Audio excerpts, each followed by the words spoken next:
You're standing next to a group of people, you understand the conversation and you know exactly what you want to say, but every time you try to speak, someone else starts talking. And the conversation ends, and you realize you didn't say a single word. Yeah. So how can you join in without interrupting or making the moment awkward? Okay, let's really unpack this. The mission for this deep dive is to equip you with a practical, step-by-step toolkit for joining group conversations naturally. Right. And the fascinating thing about the source material we're looking at today is that it was specifically designed for beginner and intermediate English learners. Yeah, but honestly, the underlying social mechanics we're about to explore, I mean, those apply to absolutely everyone, Totally. regardless of whether you're speaking your first language or, your fifth. Exactly. Anyone who has ever felt that sudden spike of social anxiety while standing on the edge of a chatting group is going to find immense value here. It's true. That feeling of being stranded on the periphery of a group, it's universal. Oh, absolutely. What we're analyzing today is a framework that takes a highly complex, often really intimidating social dance and just breaks it down into distinct, manageable psychological steps. Which is so much better than the usual vague advice, right? Like, just be confident. Oh, I hate that advice. Just be confident means nothing. We're moving past that and looking at the actual mechanics of turn-taking. Right? Like, how do you find the exact right microsecond to jump in? What are the precise words that act as a conversational bridge? And crucially, how do you recover gracefully when two people inevitably start talking over each other? Because that is going to happen. It just is. Yeah. So before you can utter a single syllable, you have to read the room. You have to find your opening. Right. You can't just dive in blindly. No. I like to think of joining a group conversation like merging onto a busy highway. You're on the on-ramp. I love that analogy. You can't just close your eyes, hit the gas, and swerve into the middle lane. You will cause a massive crash. A total social pileup. Exactly. You have to observe the speed of the traffic first. In a conversation, the speed of the traffic is the topic. Yes. If you just listen for a few seconds, you can identify exactly what lane everyone is driving in. The source material illustrates this beautifully with a really simple scenario. Imagine you walk up to three people. One person says, the food was amazing, and another person immediately responds, yeah, but it was really expensive. Okay, so right there. Right there. Just from those two data points, you've established the speed and direction of the traffic. You know the topic is a new restaurant. Right. You now know the parameters of what is acceptable to say Yeah, next. sometimes your impending comment has to match that speed. Relevancy is it's basically your admission ticket. Oh. Like if everyone is dissecting the slow service at a new Italian restaurant, you cannot suddenly merge into the lane going 80 miles an hour in the wrong direction by announcing, my English class starts at 8 tomorrow. Oh, wow. No, that would cause some serious social whiplash. It really would. It forces the entire group to just slam on the brakes. Right, so before you open your mouth, the internal check must always be, is my intended comment directly connected to the current flow? Right. But, knowing what the topic is only solves half the problem. Sure. The real friction for most people is knowing when to execute the merge. This requires understanding a foundational concept in social linguistics known as the natural pause. Ah, yes. The natural pause, the fleeting window of opportunity. It is incredibly brief, often just 1 or 2 seconds. Yeah. When someone is speaking, there is a tiny unspoken gap right at the end of their completed thought before someone else takes the floor. Right, like a breath. Exactly. If a speaker says, I went to that new Italian restaurant last night. The pasta was good, but the service was a little slow. There is a micropause right there. That is your on-ramp. Yes. You could slide in with, oh, I've heard about that place. Or, really, I was thinking about going there. Okay, but wait, I want to push back on this idea of the natural pause, though. Oh, okay, go for it. Because waiting for a polite, clear, 2-second silence assumes you are interacting with a very relaxed, perhaps culturally specific group of people. Yes. What if you were in a really fast-paced environment? I mean, in places like New York or London, or even just sitting around a table with a highly energetic group of close friends, there are no 2-second pauses. That's true. It's rapid fire. Right. If you wait for a clear silence in those environments, you will just die on the sidelines. The conversation will be completely over before you find your window. That is a very real, very common hurdle, and it's a completely valid challenge to the concept of the pause. Yeah. If you are dealing with a high-speed, high-overlap conversational style, you cannot wait for total silence. This is exactly where the text introduces the concept of short entry voices. Okay, tell me about those. Think of these phrases as your car's turn signal. Oh, nice. When you are merging onto that high-speed highway, you don't wait for the road to be completely empty. Yeah. You put your blinker on to signal to the other drivers that you are coming over.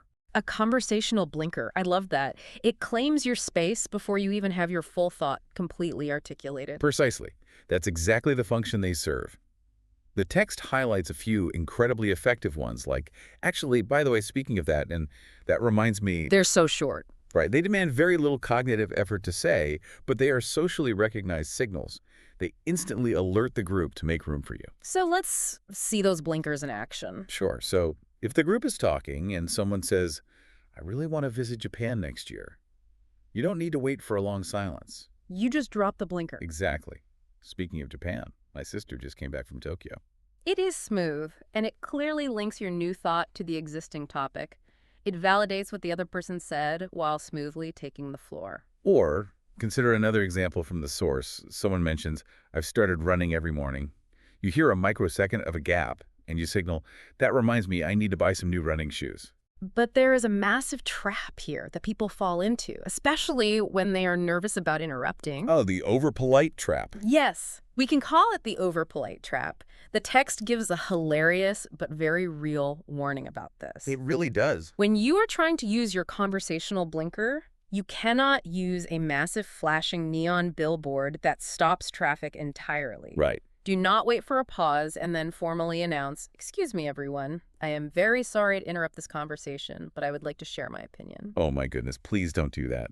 Formality in an informal setting actually creates distance. It kills the momentum. It's so awkward. It is. By the time you finish that overly polite, drawn-out apology, the natural rhythm of the conversation is dead, And everyone is just staring at you. staring at you awkwardly. Yeah. Your entry has to be casual, short, and relaxed. So we have our timing down. We know how to read the speed of the traffic. Yeah. And we know how to use our entry phrases as a turn signal to merge into the lane. Yeah. But that doesn't solve the internal panic of what to actually do once you are in the lane. Like, what exactly do you say, especially if you aren't an expert on whatever the group is talking about? This is where the source material is great.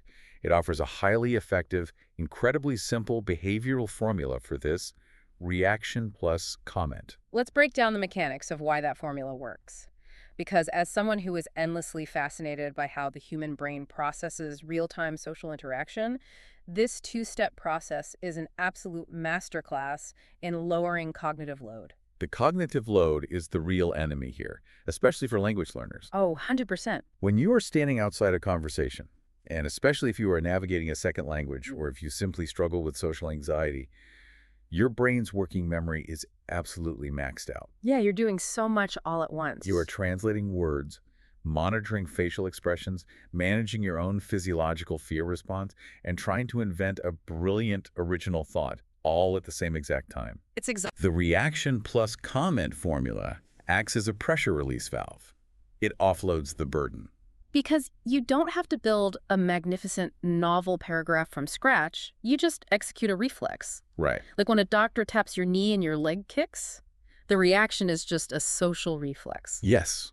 Those reflexes are short, instinctive, and highly patterned. Phrases like, really? That's interesting. No way. Or, I know what you mean. You don't have to think about them. Exactly. You just deploy them. The task gives a great scenario regarding a train delay.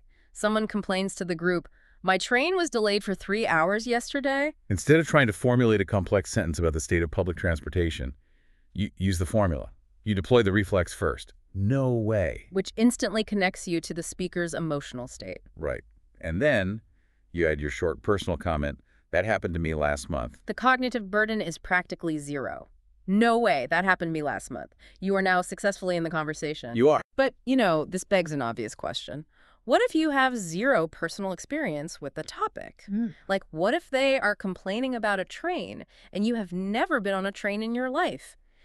How do you join a conversation when you have absolutely nothing to add? That is when you pivot the formula from a personal comment to a question. Okay, I like that. If you lack the knowledge to share a statement, you lean into curiosity. A targeted question is a brilliant entry tool because it allows you to participate without the pressure of performing.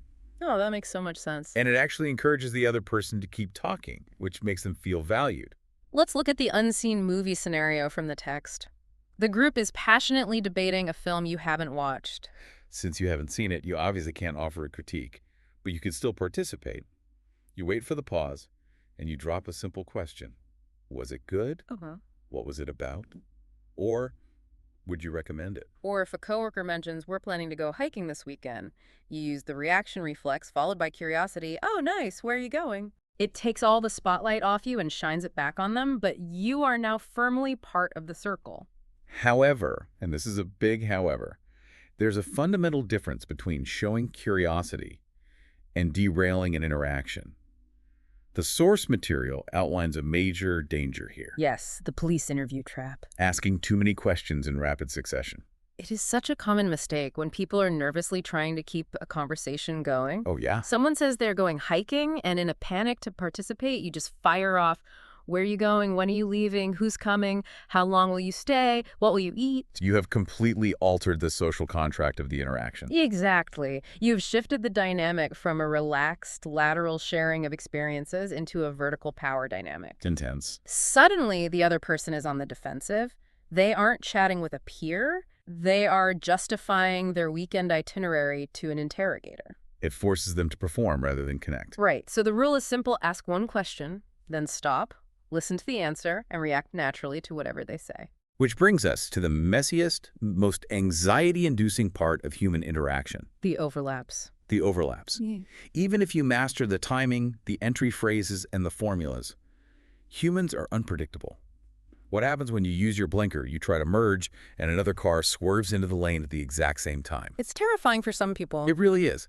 What happens when two people start speaking simultaneously? For a lot of people, an overlap feels like a massive social failure. The heart rate spikes, the face flushes, and the instinct is to immediately retreat and apologize profusely. Right, but that intense anxiety usually stems from a profound misunderstanding of how conversational turn-taking actually works in the real world. Tell me more about that. Many learners and socially anxious individuals view overlaps as hostile interruptions.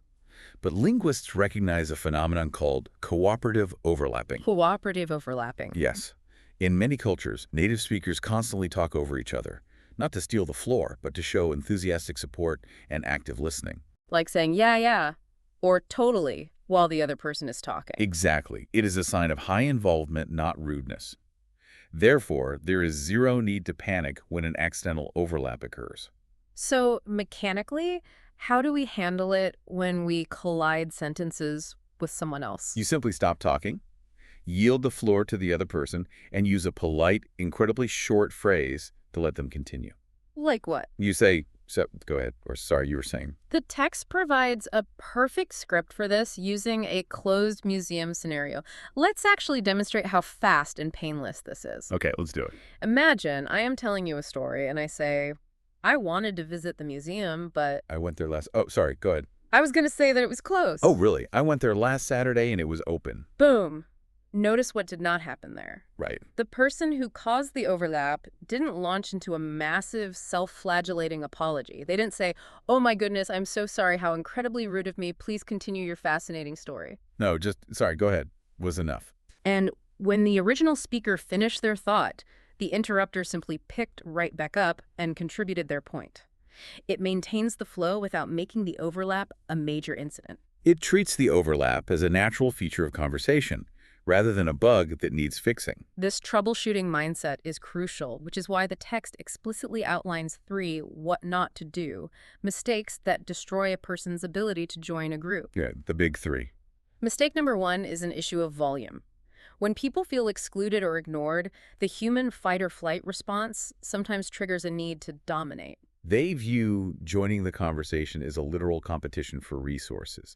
They believe they have to fight for their place. Yes. So when an overlap happens, instead of yielding the floor, they try to overpower everyone else by shouting their entry phrase, I went there too. Oh, it is incredibly jarring. It really is. You do not win a conversation by being the loudest person in the circle. You win by being the most relevant. Use a calm, normal volume. Let the overlap happen, yield, and try again. Mistake number 2 is the trap of monologues. Ah, yes. This happens when the anxiety finally pays off. You used your entry phrase, The group turns to look at you. You finally have the floor. And you refuse to give it back. Right. You launch into a 10-minute uninterrupted story. You take the floor hostage. The best conversationalists operate like movie trailers. You give the group a compelling 2-sentence summary of your thought. It's just a teaser. Right.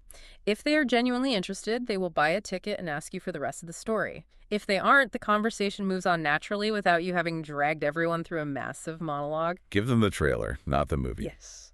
And that leads perfectly into the final and arguably most destructive mistake: perfectionism. The psychological hurdle here is fascinating. I see this constantly, and not just with language learners trying to conjugate verbs in their head, but with native speakers too. Oh, sure. You have this hilarious story about a dog at the park, or a really sharp, witty comment about the movie being discussed, but you don't say it. You just hold on to it. Yeah, you sit there neurotically refining the anecdote in your head, trying to make it funnier, smarter, or more grammatically flawless. The problem is that the half-life of a conversational topic is incredibly short. Is. Social contexts decay rapidly. If you spend 30 seconds internally translating a sentence, checking your grammar, or curating the ultimate witty punchline, the group has already moved on. Yep, the topic is gone. Your brilliant sentence is now irrelevant. Done is better than perfect. A simple, slightly clunky, "that happened to me too," might not showcase your extensive vocabulary or your brilliant comedic timing, but it successfully anchors you into the group dynamic. And belonging to the group is the actual goal, not delivering a perfect monologue. Right. So let's synthesize all of these isolated mechanics, the timing, the entry phrases, the formulas, the error recovery, into a complete real-world social interaction. Okay. The text provides a fantastic case study featuring a character named Alex. Let's walk through Alex's masterful execution. Let's do it. The scene is two people discussing the perks of remote work. I'll play the first person. I like working from home because I don't have to travel to the office. And the second person validates that. Me too. I save almost an hour every morning. Now, Alex has been observing. He has identified the speed of the traffic. He waits for the prosodic drop, that tiny pause, and he executes his entry. That sounds great. Actually, I find it difficult to work at home. The sequencing there is flawless. First, he deploys the reaction reflex. That sounds great. Wait. This builds a bridge to the previous speaker, validating their experience so his entry doesn't feel aggressive. Then, he drops the conversational blinker. Actually. And then comes the brilliant part. He adds a completely differing opinion. He does. He doesn't just nod and agree. He introduces friction by saying he finds working from home difficult, while the other two clearly love it. Which highlights a vital sociological point. Total agreement is socially safe, but it is conversationally dead. Oh, that's so true. Having a different opinion doesn't ruin an interaction. Respectful disagreement actually creates engagement. It adds value to the group, provided it stays relevant to the established topic. Because look at what happens next in the scenario. The group isn't offended, they are intrigued. Right, they lean in. They immediately ask, "Really? Why?" And Alex explains that he gets distracted by his phone, and the group connects with him over that shared human flaw. I know what you mean. How do you stay focused? Alex successfully integrated into the group by shifting the dynamic from a closed loop into an open discussion. He really did. He achieved that by following a definitive 4-step pattern that summarizes everything we've covered today. Yes, the ultimate formula. Step 1. Listen. You are assessing the speed of the highway. Identify the exact topic before you even think about speaking. Step 2, wait. You are watching for the prosodic drop, the shifting eye contact, that microsecond natural pause that signals a turn is ending. Step 3, react. You use your blinker. Drop a short phrase to react to the previous speaker, lowering your own cognitive load and validating their contribution. And step 4, ADD. You merge into the lane by adding your idea, your differing opinion, or your curious question. Listen, wait, react, ADD. Let's pressure test this formula one last time with the final example from the text. Perfect. You are standing near a group, feeling that familiar anxiety, and you hear someone say, "I started learning Spanish last month, but remembering new words is really difficult." Okay, so step 1, we listen and parse the topic. The specific struggle of retaining vocabulary when learning a language. Step 2, we wait for her pitch to drop at the end of the word difficult. And step 3 and 4, we react and add. And depending on your experience, you have multiple ways to successfully merge here. If you relate, you can agree, "I know what you mean, I have the exact same problem with English." Or if you don't relate, you deploy curiosity. Eh. Really, how are you trying to learn the new words? Or you just drop the conversational blinker to claim the floor. That reminds me, I need to practice my vocabulary tonight. Yeah. All of these work perfectly because they are short, they are highly relevant, and they lower the barrier to entry. When you look at the underlying mechanics of all these examples, the most empowering takeaway from this entire framework is a shift in perspective. Yeah. You do not have to control the conversation to be a part of it. You don't have to kick the door down and command the room's attention, and you certainly don't need to stand silently on the periphery waiting for a formal written invitation to speak. Exactly. You just have to find a small crack in the door and step inside. Your English or your comedic timing or your general knowledge of a topic does not need to be flawless for you to belong in the circle. It is about participation, not perfection. So here's our challenge to you for the week ahead. The next time you find yourself standing silently beside a group, observing the traffic but too nervous to merge, just lower the cognitive load. Just try it. Don't try to build a masterpiece. Just try using one of the short reaction phrases we dissected today. Yeah. Just a simple, actually, or that's interesting, followed by a single question. Notice how the wall between you and the group suddenly feels much easier to step over. Yeah. And as you practice that, consider this final thought. Think about all those times in your life you stood on the edge of a circle, possessing exactly what you wanted to say, but choosing to remain silent. What if our hesitation to join a conversation isn't actually a language barrier or a lack of social skills at all? What if it is simply a hesitation to give ourselves permission to take up space in a group? You're standing next to a group of people. You know exactly what you want to say. Next time, find that pause, flip on your blinker, and say it. Thank you for joining us for this deep dive.